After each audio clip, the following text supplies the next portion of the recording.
Título del video: la historia y el lenguaje. Nuestra lengua tuvo que pasar por muchos cambios para llegar a ser la lengua que hoy conocemos. Muchas veces puede ser el mismo idioma, pero que varía según la zona.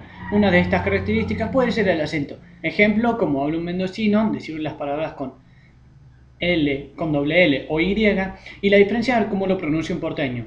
Otro posible ejemplo es cómo se pronuncia el inglés de Inglaterra y la gran diferencia de cómo se pronuncia en el inglés estadounidense. El español tuvo que pasar por muchos cambios, ya que la península ibérica fue ocupada por diferentes tribus, celtas, árabes, godos y visigodos, antes de la llegada de los romanos. La península ibérica fue conquistada por los romanos luego de que Aníbal Barca la atravesara para atacar el corazón romano en Italia. La península fue ocupada por romanos alrededor del siglo III. Luego de las guerras púnicas o guerras contra Cartago, los romanos conquistaron toda la península ibérica, funcionando las lenguas locales con el latín vulgar, normalmente hablado por los soldados y por el pueblo. También existía otra clasificación del latín, que es conocido como el latín culto, ya que era utilizado para escribir libros y documentos importantes, y era utilizado por los eruditos, los monjes y los senadores. Sin embargo, con la caída del Imperio Romano en 1476, el latín se dividió en dos ramas: la rama occidental, que se llamarían las lenguas iberoamericanas, que sería el italiano, sardo, incluyendo el rumano, y en la rama oriental, las lenguas galorrománicas como el español, portugués y francés. En la península ibérica, los árabes la invadieron a través del estrecho de Gibraltar que conecta España con el norte de África. Fueron avanzando militarmente por toda Iberia, por toda la península, hasta que fueron detenidos cerca del paso con Francia por Carlos Martel en la batalla de Poitiers. Ahí se detuvo por siempre la invasión árabe o musulmana sobre Europa. Sin embargo, los árabes se habían quedado con una gran porción del sur de España y Portugal. Se mantuvieron durante muchos años. La verdad es que hubo una gran cantidad de escaramuzas, batallas y reyes católicos y musulmanes que se pelearon entre ellos con tal de obtener todo el control. Durante esos numerosos conflictos bélicos entre españoles y árabes, existió un héroe que fue inmortalizado a través de los cantares de gesta, que surgieron entre los siglos XII y XIV, que se transmitían oralmente por los juglares. Los juglares eran hombres que iban de pueblo en pueblo cantando, acompañados por instrumentos como laúdes, flautas y diferentes instrumentos, iban cantando los poemas de, por ejemplo, el Rodrigo Díaz de Vivar, mejor conocido como el Cid, que es la historia que les vamos a contar ahora.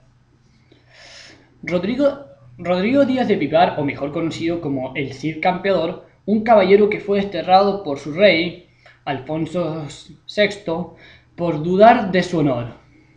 Sin embargo, se considera una obra literaria y artística, pero no una obra histórica. Se calcula que su verso fue escrito entre 1207 o 1307, ya que debido a los diversos cambios que ha surgido a través del tiempo y que fue conservado en pésimas condiciones en la Biblioteca de Madrid, por mucho que se tratara, faltaban páginas. La primera, que era la más expuesta al daño total, y cuenta con un total de cerca de 1000 versos. Los árabes fueron expulsados cerca del 1502 por los reyes católicos. Pero otro héroe muy conocido por los españoles fue Don Quijote de la Mancha. Solo que esta historia fue escrita como un libro, no como un poema. Narra sobre la vida del Quijote, sobre cómo se volvió loco de tanto leer historias de caballeros que realizaban hazañas heroicas, que vivían impartiendo justicia por donde sea que vayan. Don Quijote decide dejar la hacienda que él controlaba y convertirse en uno de esos héroes. Adopta como escudero a Sancho Panza y decide por así decirlo, decide que su doncella sería Dulcinea, que no era más que una simple sirvienta en su hacienda, pero que él la veía como una dulce doncella, hermosa que esperaba que la salvara. Don Quijote viajó por mucho tiempo. Viajó a través de campos, luchó contra gigantes, que en realidad eran molinos, sufrió y murió por una enfermedad.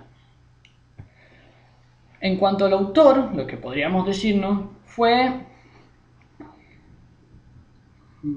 El autor se llamaba Miguel de Cervantes. Fue un soldado español que luchó en la batalla de Lepanto, donde fue tomado prisionero y donde perdió una mano.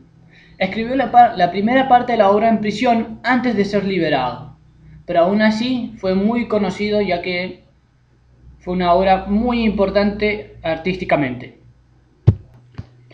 Sin embargo, no debemos pensar en los árabes, de que los árabes fueron unos simples hombres con sed de conquista, ya que ellos recuperaron gran parte de las culturas helénicas, egipcias y árabes que fueron olvidadas durante siglos, rescataron la aritmética y el sistema métrico y el vocabulario matemático, propiamente dicho, así como el hexadecimal y binario.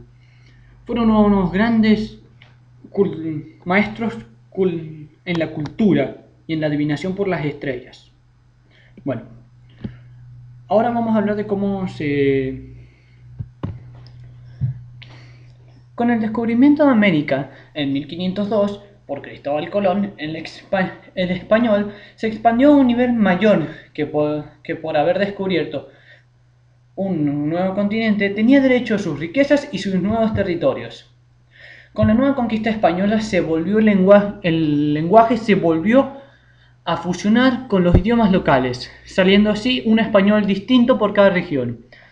Sin embargo, los jesuitas ayudaron en el aprendizaje de estos idiomas y también en la conversión de todos los habitantes de las regiones al cristianismo católico.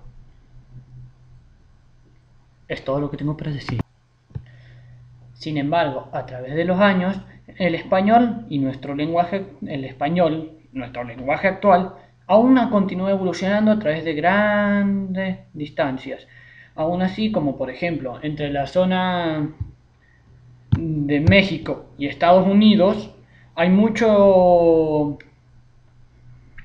inmigración ilegal. Por lo tanto, en zonas como la Florida, Orlando, se ha creado el Spanglish, que es el español mexicano mezclado con el inglés, lo que los latinos llamamos